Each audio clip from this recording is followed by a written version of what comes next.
right, good afternoon, everyone. Happy Thursday? Question mark.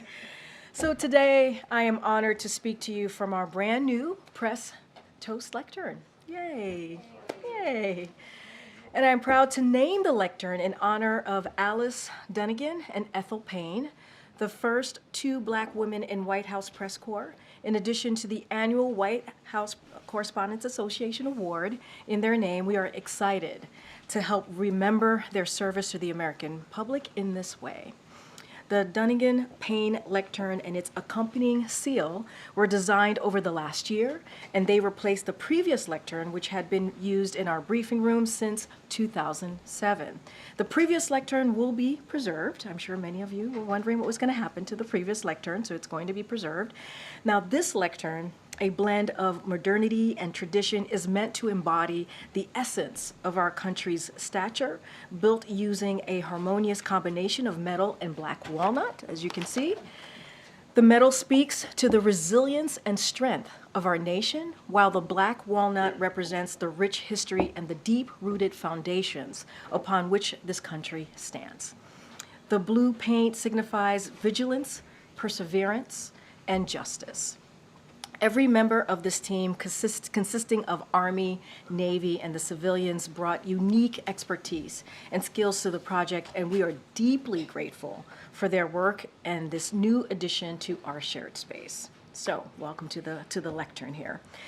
All right, today here in the James S. Brady Press Briefing Room, I want to take a moment and recognize the 30th anniversary of the Brady Handgun Prevention Act. In 1981, one of my predecessors, Press Secretary James Brady, was left paralyzed after an assassination attempt on President Reagan. In 1993, the Brady Bill, which James Brady advocated for, and which President Biden worked to pass as then chairman of the Senate Judiciary Committee, created the background check system that we have today. According to the Department of Justice, this system has denied over 4.4 million applications and prevented guns from getting into the hands of domestic abusers and people with felony records. Building on these efforts, President Biden continues to take historic action on gun safety, including strengthening background checks through the bipartisan Safer Communities Act, which is the most sweeping gun safety legislation in the last 3 decades. Specifically, the law enhances background checks for people under 21, and a proposed rule implementing the law would close the gun show and internet loophole. President Biden has also taken more meaningful executive action than any other president to make our schools, our churches, grocery stores, and our communities safer.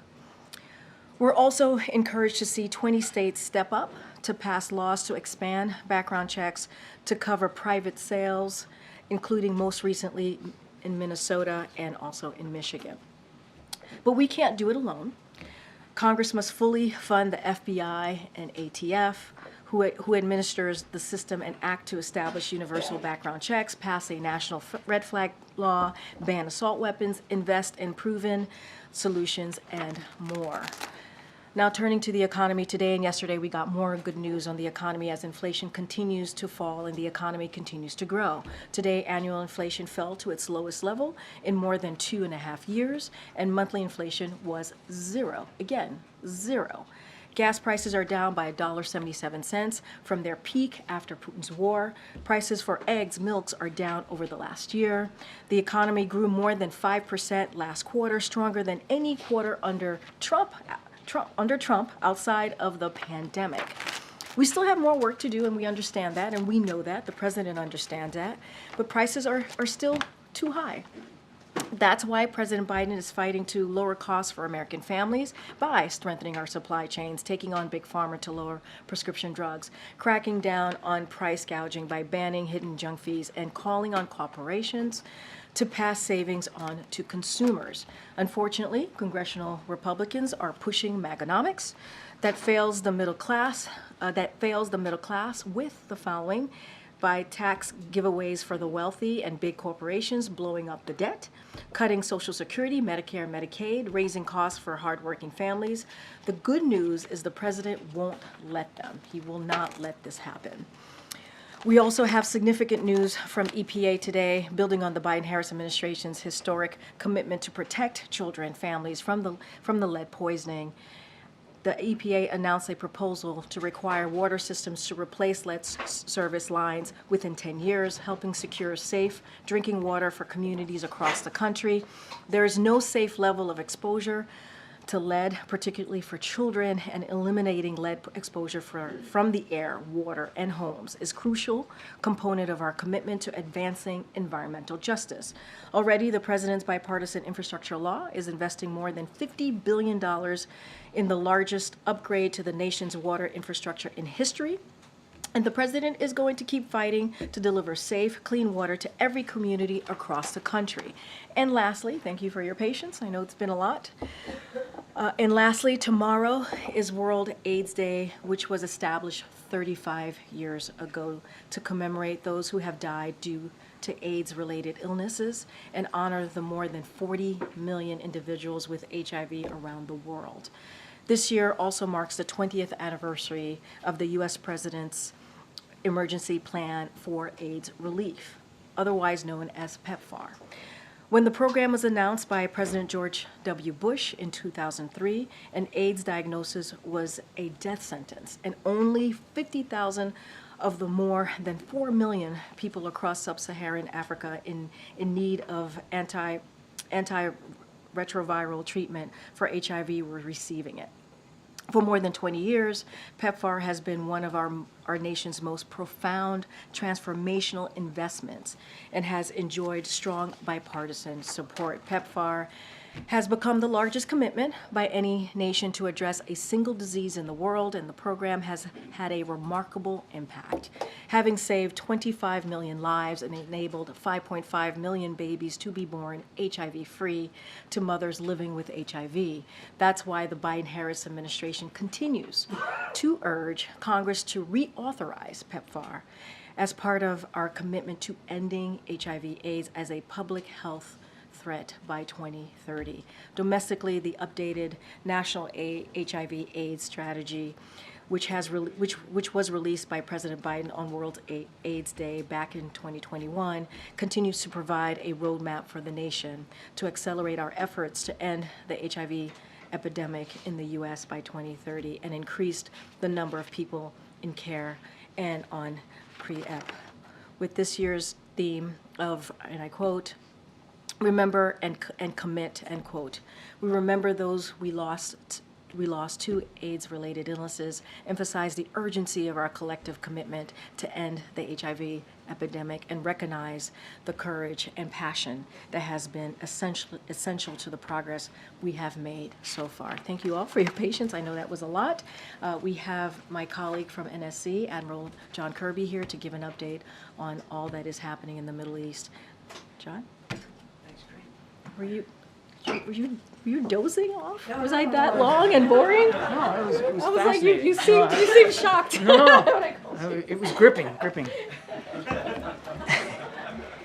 Thanks, everybody. Unfortunately, I'm going to submit you to a few different topics, too. I'll try to get through it as quickly as I can. Obviously, first thing I want to talk about is what's going on in the Middle East and this extension of a deal now for a 7th full day. The humanitarian pause now over the first 6 days has seen more than 100 hostages released and returned to their families, and a significant surge in humanitarian assistance into Gaza, several hundred trucks over the last week, which is important. Again, we all recognize more needs to be done, more needs to get in, but we shouldn't discount the incredible work that has been done on the ground to get more food, water, medicine, and even fuel to the people of Gaza over the last week. And so we're going to continue our efforts with Israel, with Qatar, obviously with Egypt, to support and extend this pause as much as we can and to help secure the release of all the hostages held by Hamas terrorists. And I know one of the first questions I'm going to get is, what are the chances of an extension? And I just can't tell you that right now, except to tell you that we're working at it literally by the hour to see if we can get this 7th day turned into an 8th and 9th and 10th and beyond. But But all I can do is tell you where we are right now, and we're glad that we got a 7th day out of this. The IDF, the Israeli Defense Forces, have noted that at least at the time that I came out here, 2 hostages had made their way back. I don't know if there'll be more. We certainly hope there'll be more, but again, we're working on this by the hour. And then I think we've all seen the terrible news coming out of Jerusalem, a deadly shooting attack there where at least 3 people were killed. Hamas has claimed credit. We obviously condemn this terrorist attack, this heinous violence. Just another example of the kind of threat that the Israeli people and the Israeli nation are under by Hamas. So we certainly extend our condolences and thoughts and prayers to all those affected and the family members that are now grieving, additional family members that are now grieving.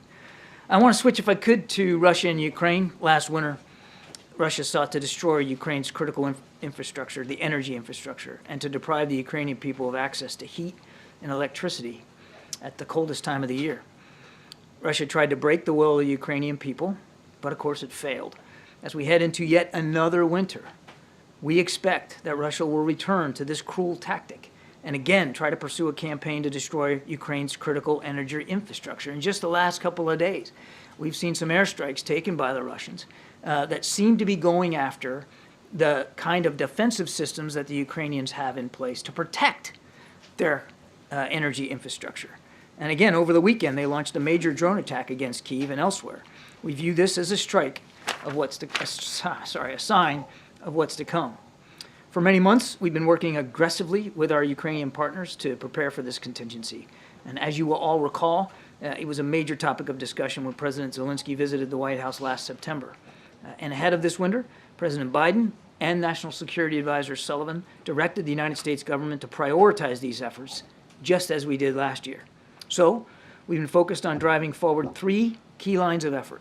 First, we've been strengthening Ukraine's air defensive capabilities so that they can shoot down Russian missiles and their Iranian drones targeting critical infrastructure. That's why we provided Ukraine even recently, in recent packages now, with Patriot batteries, Hawk and Avenger air defense systems, counter unmanned air systems equipment, and other critical air defense assets. Second, we've been helping Ukraine harden their critical energy infrastructure. We provided them with extensive amounts of defensive protection equipment, including wire mesh, rebar, and HESCO barriers to protect critical infrastructure. And our experts at DoD and at the Department of Energy and the U.S. Agency for International Development have all been advising Ukrainian officials on how to use this equipment most effectively. And third, we've been providing Ukraine with backup equipment and supplies, including high-voltage auto transformers, industrial-sized gas generators, and mobile off-grid equipment to add resiliency and prevent people from losing heat and electricity if Russia's strikes get through and are successful. We're pursuing these lines of effort in coordination with our allies and our partners. The President has been leading a coalition of more than 50 countries to provide Ukraine with the security assistance it needs, including additional, as I said, Patriot batteries, SAMP-T systems, and hundreds of air defense missiles. Last winter, we stood up the G7 Plus Energy Coordination Group, which we continue to lead and convene on a regular basis. Through this forum and others, our allies and partners have provided Ukraine with energy equipment and backup supplies, as I said, including power generation equipment, transmission infrastructure, and further passive protection. This is no easy task, none of this. We have more work to do in support of Ukraine, and we need Congress to take action to pass additional supplemental funding so that we can keep providing Ukraine with the air defense assets, the protection equipment, and the backup supplies that they need. President Putin appears certainly intent on continuing this conflict and on taking it directly to the Ukrainian people, again at the coldest months of the year. We can and we must do more to assure Ukraine is in the best possible position to defend itself and its critical energy infrastructure throughout the winter. And I want just one more foot stomp on the supplemental funding is important. We didn't pull those figures out of thin air. We need that funding. We continue to urge Congress to pass that supplemental as soon as possible. Again, as I said before many times, the runway's getting shorter. And we think we got till, about the end of the year before it gets really, really hard to continue to support Ukraine. And the end of the year is coming soon. Now, just real quickly on Angola, As you know, President Biden is hosting President Lourenço of Angola later this afternoon. He's looking forward to this meeting very, very much. The U.S.-Angola relationship has flourished over the course of this year through frequent and productive senior-level engagements between our two countries, including in September when Secretary of Defense Lloyd Austin became the first ever sitting Secretary of Defense to visit Angola and to talk to them about mutual security opportunities, particularly in the maritime environment. President Biden looks forward to capping off a historic year in this bilateral relationship by discussing all of the things that we can do with President Lourenço to strengthen our cooperation and our relationship with Angola, not just in the security environment, but economically, diplomatically as well. They're a strategic partner and a growing global voice on issues of peace and security. We're particularly grateful to Angola for its very principled stand on the conflict in Ukraine and the role that President Lourenço is playing to advance solutions to conflicts elsewhere on the continent. Angola and the United States are expanding our economic cooperation at record speed, including pursuing additional investments through the President's flagship Partnership for Global Infrastructure and Investment to build quality, sustainable infrastructure that connects Angola to global markets. And of course, we'll have a readout of that meeting when it's over. Thank you, and appreciate your forbearance. Thank you, Admiral. So the U.S. administration has been clear that they've asked Israel to be more targeted in its military operations in southern Gaza, but Israel has vowed to resume this fighting with full force when it starts again. So what has the president specifically told Netanyahu, and how much daylight is there between what the president wants and what Israel wants? So obviously we continue to believe that Israel has the right and responsibility to go after Hamas. They have said, they have spoken for their military campaign, and they have said very clearly that that when these pauses are over, they intend to go back at it. And as they make that decision, they'll continue to find support from the United States in terms of the tools and capabilities, the weapon systems that they need, as well as the advice and the perspectives that we can offer in terms of urban warfare. No nation should have to stand for what Israel had to experience on the 7th of October. So I won't speak for their operations, and I'm certainly not going to get into private conversations that the president has had with the prime minister, but he has been clear publicly and certainly in his discussions with the war cabinet that they will continue to have United States support as they go after these terrorists. And again, just look at what happened today in Jerusalem. I mean, if anybody's guessing and wondering whether Hamas still has murderous intentions against the Israeli people, just look at what happened in Jerusalem today. You mentioned before that the U.S. believes there are 2 American women held. One has been released. So does that mean there's 1 American woman left being held? And what do we know about her conditions? Do we think she could be released soon? I wish I had good answers for those questions. Unfortunately, we don't know. We do believe that that of the unaccounted for Americans, that we believe there's 1 other woman that's unaccounted for, and that we had believed was taken hostage. So we were hoping to see 2 women and, of course, little Abigail come out over the last week. We're certainly grateful that we've now gotten 6 Americans out, but I don't have additional information on this individual or where she might be or what her condition is. I just don't know. Does the U.S. believe that Hamas does not know where all the hostages are, or is that just something they're propagating the U.S. believes in order to delay this? I can't say with certainty what Hamas knows or doesn't know. They launched these attacks on the 7th of October with 2 purposes. One to kill, the other to take hostage. And they did that to a fairly well. We do think that there are some other groups other than Hamas that might be holding hostages. But that's not to say that Hamas doesn't have visibility on that or doesn't have a way to find out about it. So the onus is really on Hamas as this deal progresses today to identify, locate, and secure these hostages and get them to the Red Cross so that they can get to safety. But I couldn't speak with great certainty about exactly what Hamas knows and doesn't know. Thanks. Administration officials said yesterday that there is an effort to encourage the Israelis in this southern Gaza operation to kind of narrow the target, make sure that civilians have a clear idea of where they can seek refuge. Is there a concern that that might give a heads up to Hamas as well so that they can reposition as well and seek refuge?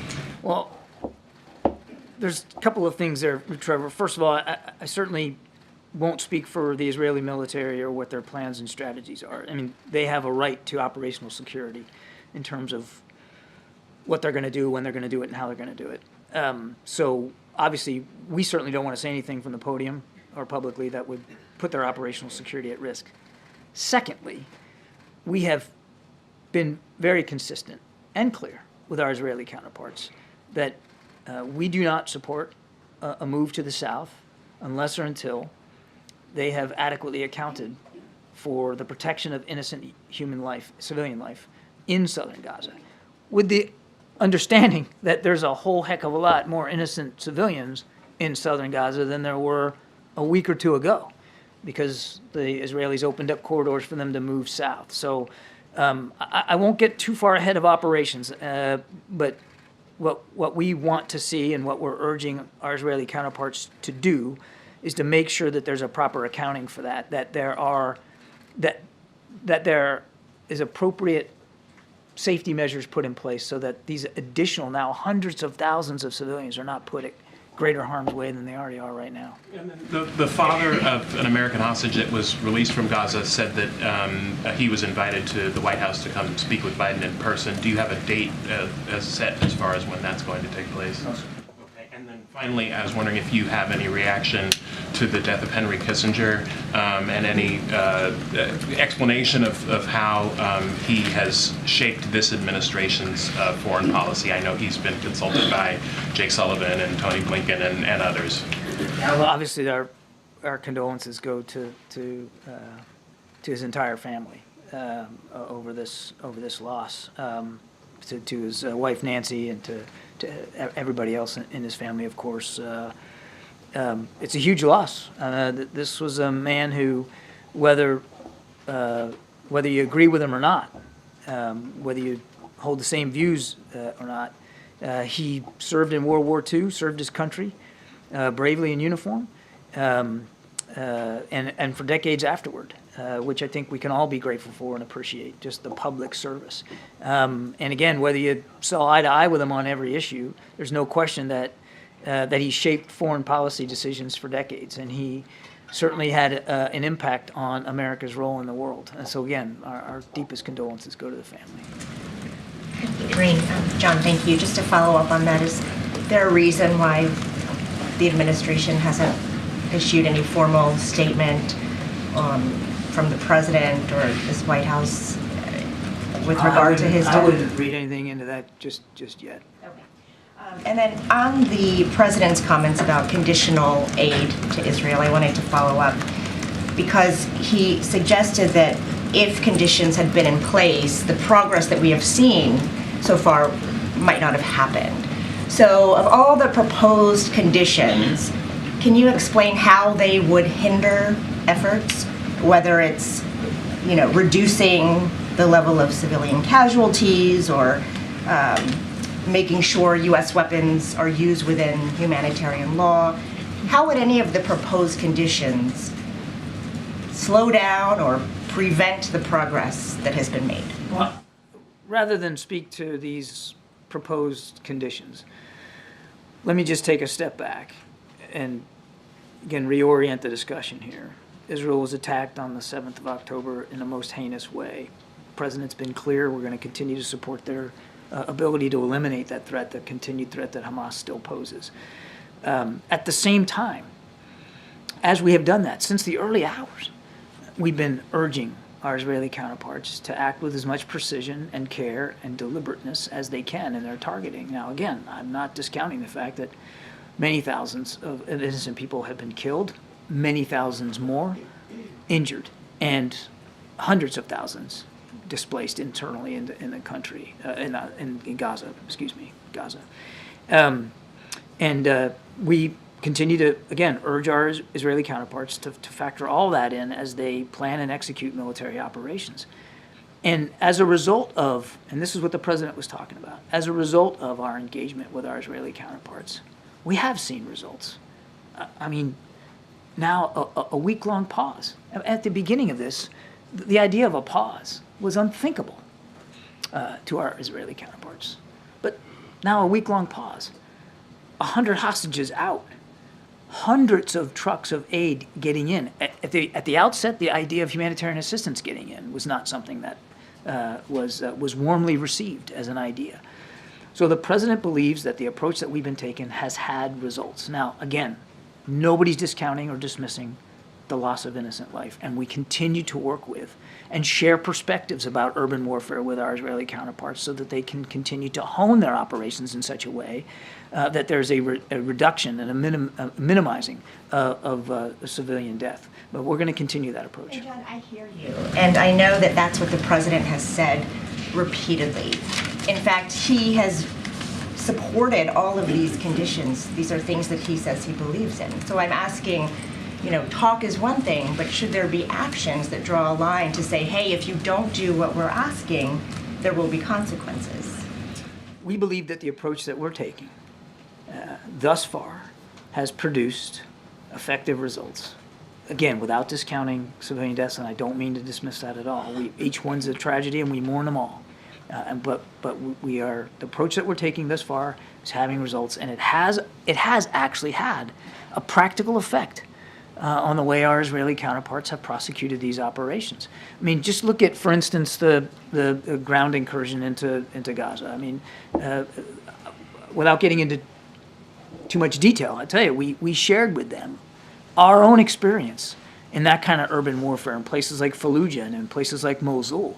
And we sent over military advisors and experts to talk to them about some of those lessons learned. And I can tell you they were receptive to those lessons learned. And it did affect, again, I don't think I'm giving anything away for the Israeli military, but it did affect the way they ultimately chose to go into Gaza. So I would just say we're gonna keep at that. So we're running out of time. I'm sorry. So we gotta go really quickly, Chris. And we gotta go to the back too. What impact has the shooting the Hamas is taking credit for in Jerusalem had on the efforts to extend the humanitarian pauses? And is the U.S. goal to turn these pauses into a more permanent ceasefire? Is that the overall trend line that the U.S. is going for? I don't know and no. So I don't know. I don't think there's been. I don't think there's been any effect. Not that I've heard or seen effect on the deal, extending the deal by the violence in Jerusalem. I've seen nothing that indicates an effect on that. And again, we do not support a permanent ceasefire at this time. We do support the idea of humanitarian pauses, and we would love to see, as I said at the outset, we want to see this 7-day pause turn into 8, 9, 10, and beyond.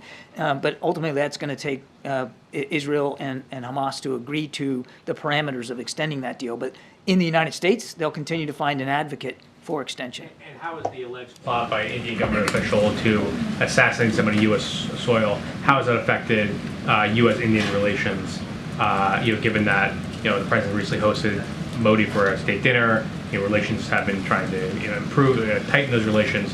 What impact does that plot have? I remind you, the state dinner happened before we knew about yeah, this. And I want to be careful here that I don't get ahead of the Department of Justice and talk about an ongoing investigation. I would just say two things.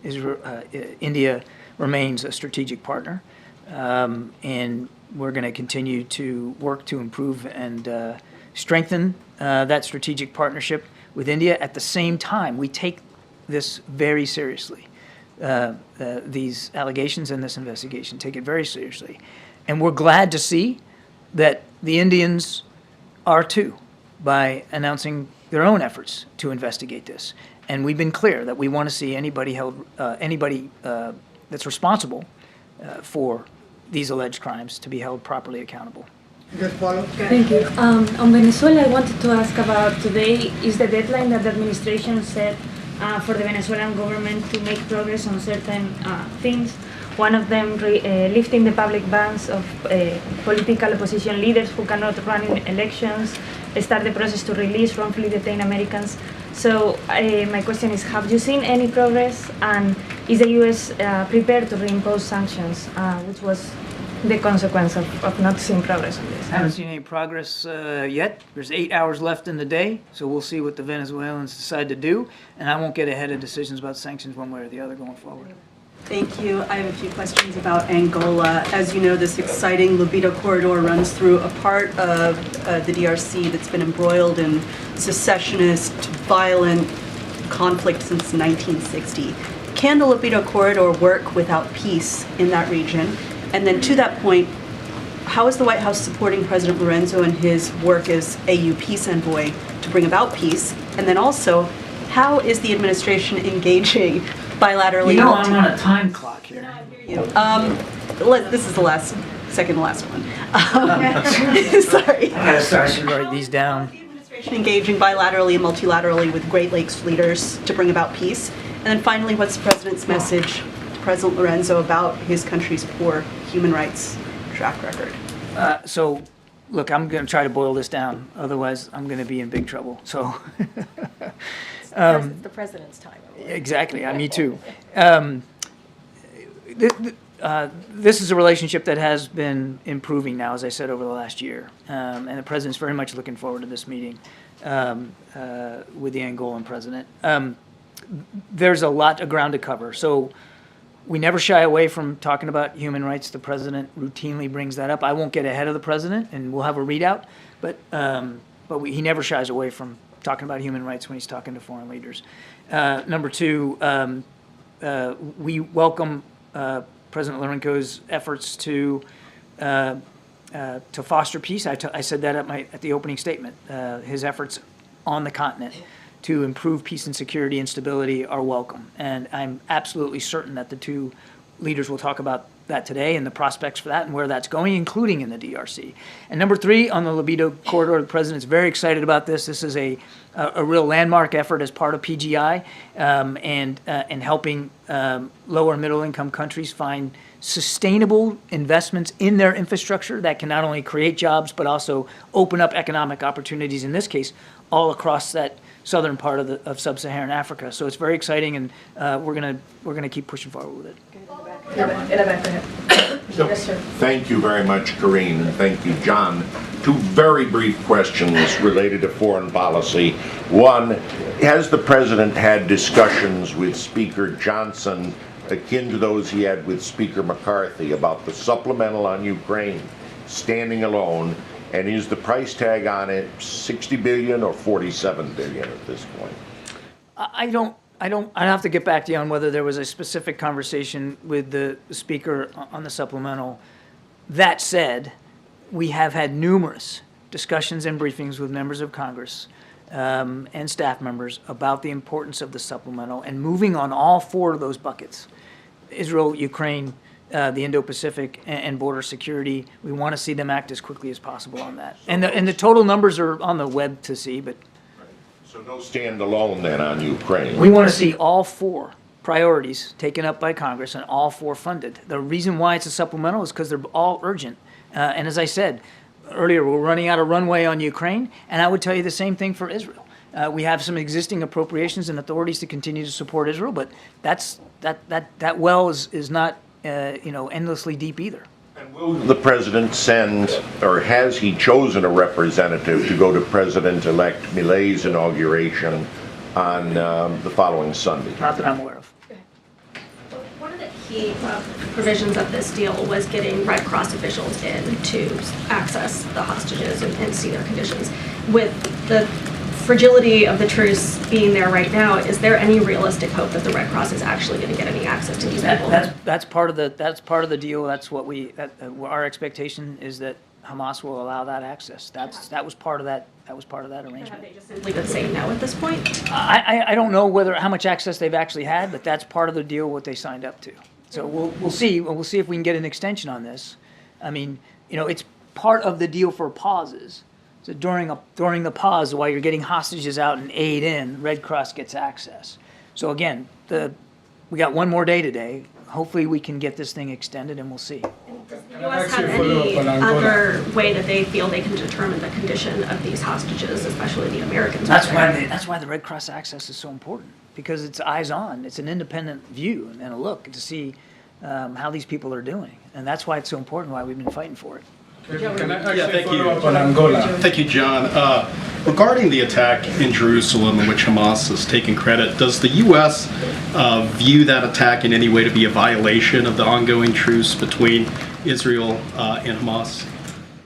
And I don't want to get in. I'm not a lawyer here. This attack happened in Jerusalem. The pauses in the fighting were specific to Gaza. Okay, so that's as simple as that. I mean, it wasn't. Therefore, it didn't violate. It didn't technically violate the deal that was in place, but obviously it's a stark reminder of who they're facing and what kind of enemy that they're opposing. Can I ask you a follow-up on Angola? One question. It is so surprising that you don't take, if you are receiving an African leader, you can't take a question from an African journalist. We can end this. Sorry, I have one really question. Basically, John Senator Marco Rubio. It's not about ending the briefing, I want to ask an African question, because you are receiving an African Can I ask a question? All right, Can I just thank you so much. Oh my God. All right, if we can end this briefing if it's not going to be respectful here. Chris. That's what I'm saying. You are receiving an African leader and you don't take questions. Thanks, everybody. I have a question about gas prices. Thanks, everybody. Can we do one about the quality gas prices? Honestly, just respect